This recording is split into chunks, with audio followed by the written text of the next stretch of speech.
Hello दोस्तों, जैसा कि आप सबको पता है कि आपकी यूपी पुलिस की वैकेंसी 40,000 के करीब जल्द ही किसी भी वक्त नोटिफिकेशन उनका आने वाला है।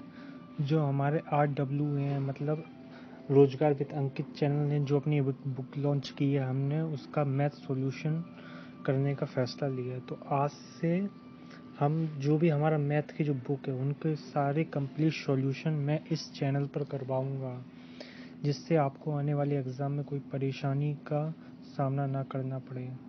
आज से जो हमारी सीडी होगी वो नंबर सिस्टम से स्टार्ट होगी, जो हमारा RWA की मैथ बुक का है, यूपी पुलिस कांस्टेबल का।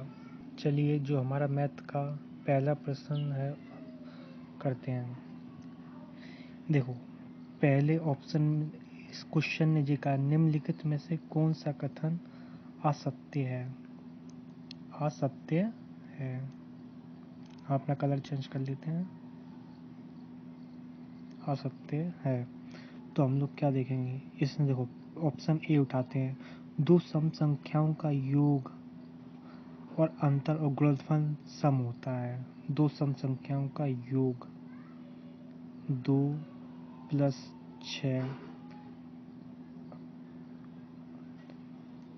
8, ठीक है, और उनका अंतर 4 और गुणनफल सम होता है। ये बात बिल्कुल सही कही गई है, तो ये असत्य नहीं है। अब आप देखते हैं अपना सीमा सी कुश। दो पूर्णांक अंकों का योग, अंतर और गुणनफल पूर्णांक होता, सही है। पूर्णांक वह होता है जो पॉइंट में ना हो, जैसे कि 2 हमने मान लिया, उसके बाद जो पॉइंट में जो संख्या आती है x x x कुछ भी आए तो उसका मतलब वो होता है। और पूर्णांक वो होता है जो पूर्ण हो, मतलब जो उसके बाद पॉइंट ना आता हो। अब हम देखते हैं अपना बीमा ऑप्शन। इसने देखो क्या कहा, दो विषम संख्याओं का योग। दो विषम संख्या कौन सी होती हैं? 3, 5, 7, 9, 11, 13, ये सारी विषम संख्याएं होती हैं। अब देखेंगे हम, उसने क्या कहा, दो विषम संख्याओं का योग, मतलब हमने जैसे कि ये दो संख्या जो उठा ली है तो उसका क्या होगा 8, उनका अंतर 2 और उनका गुणनफल 15 हमेशा विषम होता है। लेकिन यहाँ पे तो विषम नहीं हुआ है, यहाँ पे तो सम आ गया, और वैसे ही यहाँ पे भी हो, यहाँ पे भी सम आ गया। तो हमारा जेई असत्य आंसर होगा। हम चलते हैं अपने नेक्स्ट क्वेश्चन पर। देखिए, अब नेक्स्ट क्वेश्चन हमारा ये कह रहा है कि मतलब 1372 की पावर 134 का इकाई अंक क्या होगा। इकाई अंक क्या होगा? जब भी ऐसा कोई क्वेश्चन आए, ऐसा कोई सा भी क्वेश्चन आए जो उसकी जो पावर दी होती है उसमें हम लोग 4 से डिवाइड करते हैं, डिवाइड बाई 4 से डिवाइड करते हैं, और जो शेष आता है वही हम उसके ऊपर चढ़ा देते हैं, वही पावर कर देते हैं जो शेष आता है। अगर जैसे कि जो पूरा सब पूरा डिवाइड हो जाए तो फिर 0 शेष आए तो हम इसके ऊपर 4 लगा, जैसे कि अब इसमें हम करेंगे, इसमें हमारा जैसे कि 4 से डिवाइड करेंगे, 4 12, 1 हाथ से लगा और 2, कितना आया हमारा शेष? 2 शेष आया। अगर जैसे कि हम मान लेते 132, जो 4 से पूरा डिवाइड हो रहा है, तो जो इसकी पावर होगी 1372 की जो भी पावर होगी ना, वो पूरी की पूरी 4 ही उतार देंगे। अगर जे पूरा का पूरा डिवाइड हो रही है पावर, अगर डिवाइड नहीं हो रही, जो शेष आ रहा है, फिर उसकी जगह जो ये संख्या दी गई है, जो ये संख्या दी गई है उसकी जगह हम लोग सिर्फ जो शेष बचता वो उतार देते हैं। जैसे 2 की पावर क्या करेंगे, क्या आ जाएगा, इकाई अंक 4, तो इसका इकाई अंक क्या हो जाएगा 4। अब हम चलते हैं अपने नेक्स्ट क्वेश्चन पर। अब हमारा नेक्स्ट क्वेश्चन क्या है, देखिए 9 का एक इकाई अंक वाला एक रूल होता है। जैसे कि 9 की पावर अगर सम है तो उसका जो लास्ट इकाई अंक होगा, लास्ट डिजिट होगा, वो हमेशा 1 आएगा। 9 की पावर चाहे कुछ भी हो, बस उसकी जो पावर है वो अगर सम है तो हमेशा उसका आंसर 1 आएगा। लास्ट डिजिट जो होगा वो 1 आएगा। अगर 9 की पावर ऑड है मतलब विषम है तो उसका पावर जो उसका इकाई अंक होगा वो हमेशा 1 आएगा, हमेशा 1 आएगा। ये चीज़ याद रखना, उसकी पावर कुछ भी हो चाहे कुछ भी हो, बस ऑड इवन का ख्याल रखना। जैसे कि ये 2 है, ये सम है तो हम सम में हमेशा 1 आता है। अगर इसकी पावर विषम संख्या मतलब विषम पावर कुछ भी जरूरी नहीं 3 हो, 5 हो, 7 हो, 9, बस विषम हो। अगर विषम होगा तो हमारा आंसर 1 आएगा। चलिए अब अपने नेक्स्ट क्वेश्चन पे चलते हैं। अब इसका भी देखो, इसका भी सेम क्वेश्चन यही होगा। इसका देखो 5 का क्या होता है, 5 की पावर चाहे कुछ भी हो, चाहे कुछ भी, जैसे 137 हो या 1,00,000 हो, कुछ भी हो, तो हमारा 5 की पावर चाहे कुछ भी हो तो हमेशा 5 ही आएगा। 6 के साथ भी जैसे ही 6 की पावर चाहे कुछ भी हो तो हमेशा 6 ही आएगा। और 1 का भी यही सेम है। देखिए जैसे कि 5 के साथ जो 5 संख्या, इसके साथ कभी भी अगर सम संख्या आ जाए, मतलब सम संख्या अगर 5 के साथ कभी भी आ जाए, उसके मल्टीप्लाई करने पर हमेशा जो लास्ट डिजिट होगा वो हमेशा 0 होगा, चाहे उसके आगे कुछ भी संख्या हो, कुछ भी। जैसे यहाँ पर इसके बाद चाहे एक्स वाई जेड कुछ भी संख्या, तो हमेशा जो उसका लास्ट डिजिट होगा वो हमेशा 0 ही होगा अगर 5 के साथ सम संख्या है कोई। चलिए हम अपने आप नेक्स्ट क्वेश्चन पे चलते हैं। वह संख्या जो कौन सी है जिसके 8 गुना 7वें भाग का योगफल 741 है। देखिए चलिए अब अपना नेक्स्ट क्वेश्चन करते हैं। वह संख्या कौन सी है जिसके 8 गुना 7वें भाग का योगफल 741 है। देखिए क्वेश्चन क्या करा, वह संख्या कौन सी है जिसके 8 गुना तथा 7वें भाग का योगफल 741 है। अब देखो हमने मान ली वह संख्या हमारी कौन सी है, x, इसके 8 गुना प्लस इसके 7वें भाग का योगफल 741 है। देखिए मैथ का एक क्वेश्चन, अर्थमेटिक में एक चीज़ होती है, जैसे कि सवाल हमसे जैसा कह रहा हमको वैसा ही करना पड़ेगा। सवाल जो लैंग्वेज दे रहा है हमको उसी हिसाब से करना होगा। देखिए अब इसका कितना हो जाएगा, 8x plus x equal to 7, 741 हो गया। अब हम देखेंगे, देखो हम यहाँ पर जो 8 है इसकी जगह 1 मान लेंगे और इन दोनों संख्या का ले लेंगे LCM। इनका LCM कितना होगा, 7 ही होगा। जैसे हम यहाँ किया तो ये कितना होगा, 7 अट्ठे 56, जैसे 7 में 1 का डिवाइड किया तो 7 आया, 7 से हमने 8 को डिवाइड किया, 7 अट्ठे 56, 56x प्लस 7 से, अगर 7 जो LCM आया उसमें हम 7 से भाग देंगे तो 7 ही आएगा, तो यहाँ पे कितना आ जाएगा 7x, नहीं सॉरी बच्चों, जैसे कि हमने इधर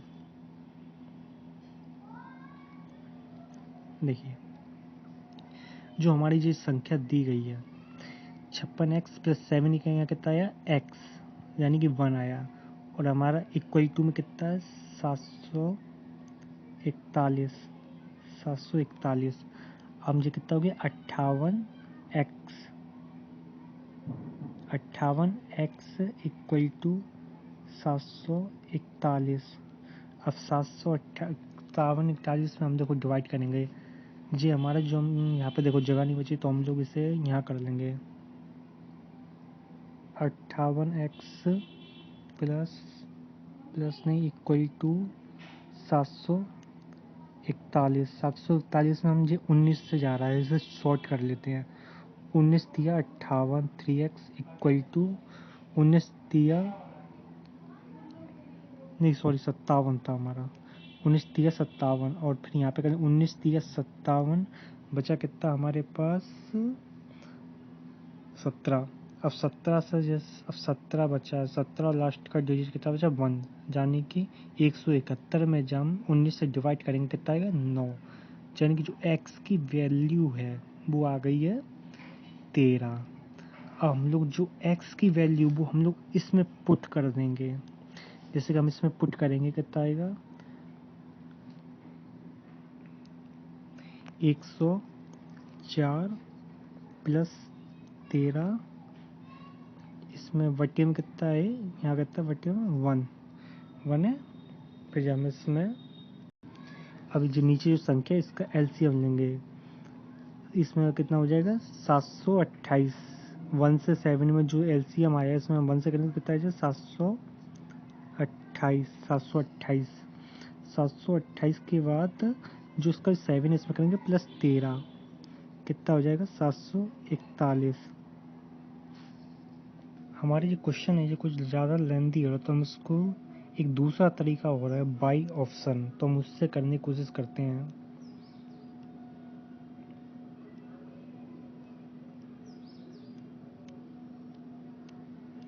देखो अगर हम बाई ऑप्शन से करेंगे तो जैसे 91 है, हम इसका 91 को उठाएंगे, इसका 8 गुना कितना हो जाएगा 8 नहीं 72 हो गया, और प्लस 7वें भाग का योगफल, 7वें भाग का योगफल, तो हम 91 में 7 का डिवाइड करेंगे, 7 के साथ दिया 21, जो 13 आया है। अब 13 और हम इसे मल्टीप्लाई कर देंगे कितना आ जाएगा 741। तो इसका जो शॉर्ट फॉर्म है जो हमें बाई ऑप्शन से करना है। चलिए अब हम नेक्स्ट क्वेश्चन पे चलते हैं।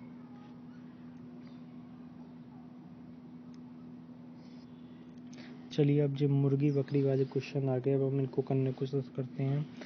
देखो उसने क्या, मुर्गियों और भैंस के एक झुंड में पैरों की संख्या सिरों की संख्या से 2 गुनी से 16 अधिक, तो झुंड में कितनी भैंसें हैं। हमने माना मुर्गियों, जो हमारी मुर्गी हैं वो हमने मान ली x, और जो हमारी भैंस हैं उसको मान लिया हमने y। इसको y मानने के बाद अब उसने क्या कहा है, मुर्गियों की भैंस और एक झुंड में पैरों की संख्या सिरों की संख्या से दुगनी है। सिरों की संख्या कितनी हो जाएगी x प्लस y, जो होगी सिरों की संख्या। अब पैरों की संख्या हमने मान ली पैरों की संख्या दोगुनी है, पैरों की संख्या दोगुनी 2x, जो पैरों की संख्या 2x जो मुर्गियों की है, और जो 4y है जो भैंसों की है। तो अपना क्वेश्चन करते हैं। चलिए उसने क्या कहा है, मुर्गियों और भैंसों की झुंड में पैरों की संख्या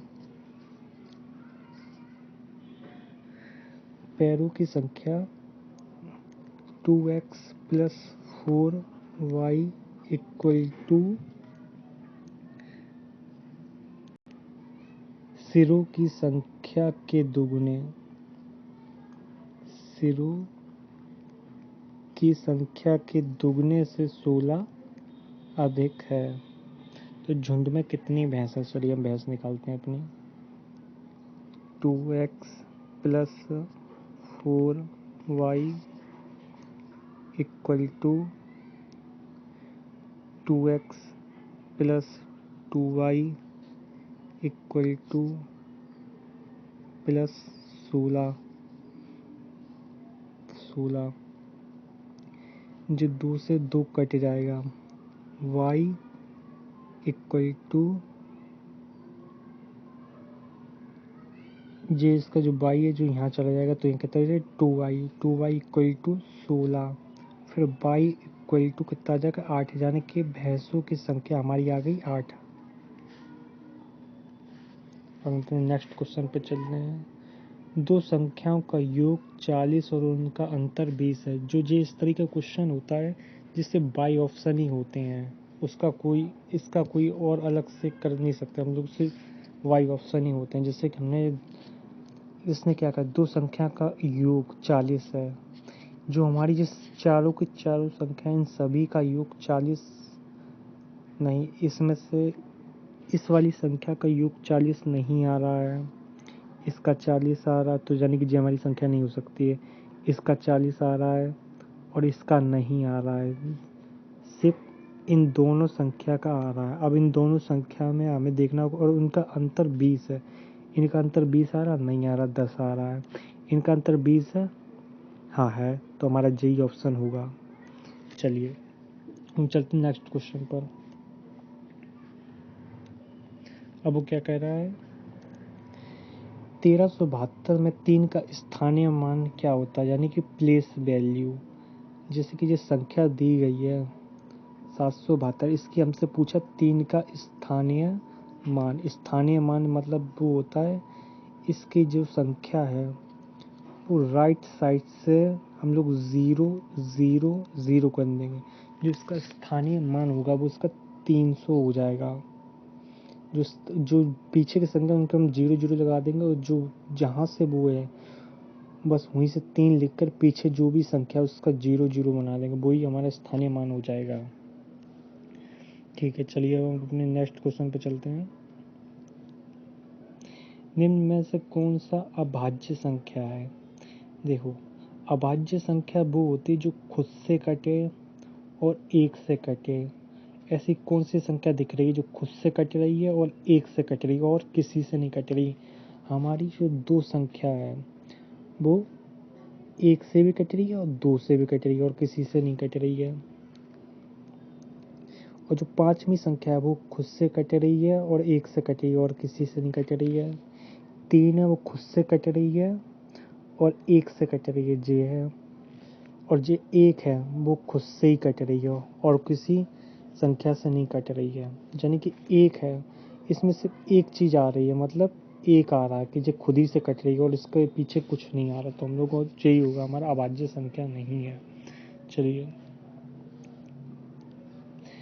एक संख्या को 5 से विभाजित करने पर 12 भागफल तथा 13 शेषफल प्राप्त होता है, तो संख्या क्या होगी। इसका जो फॉर्मूला होता है वो होता है संख्या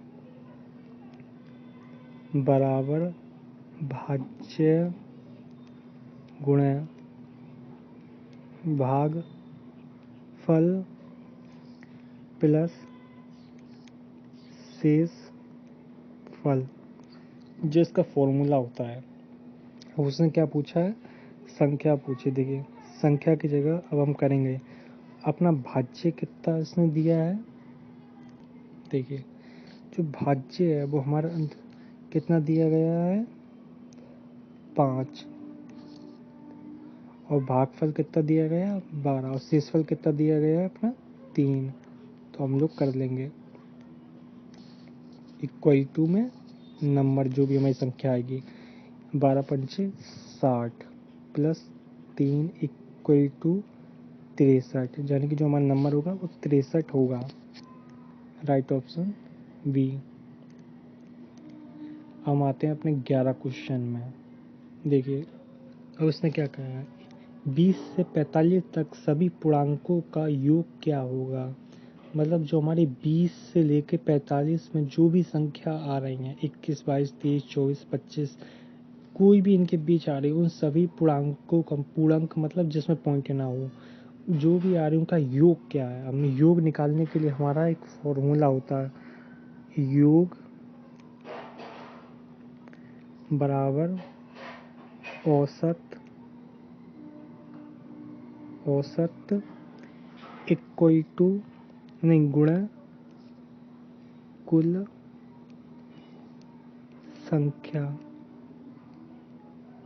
संख्या जे होता है हमारा फॉर्मूला। देखो, अब इसको निकालने के लिए हम क्या करेंगे। देखो, पहली संख्या हमारी कितनी है, 20, और अंतिम संख्या कितनी है, 45, डिवाइड बाई ये औसत निकाल रहे हैं हमने, ठीक है। Divide by 2। अब हम देखते हैं इनका योग कितना आया है, 65/2। और कुल संख्या कितनी है हमारी, देखिए कुल संख्या हमारी होगी 45 माइनस का 20 प्लस का 1, 25 और एक 26, यानी कि हमारी 26 जो हमारी कुल संख्या होंगी जो 20 और 45 के बीच में होंगी।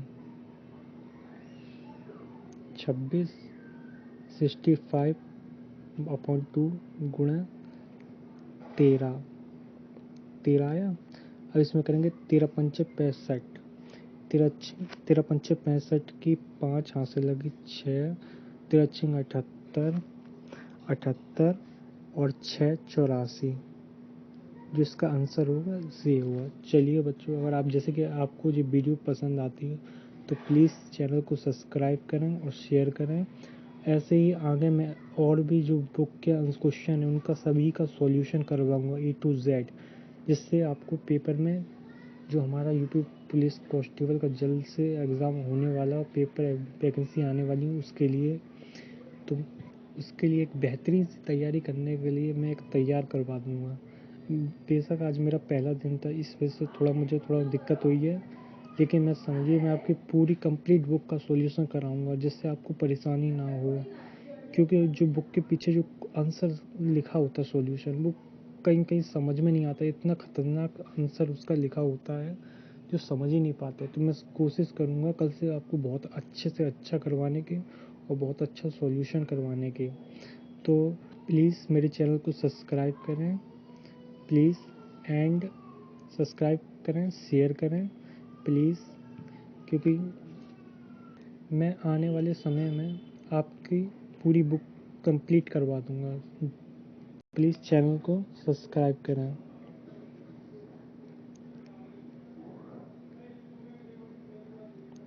Thank you.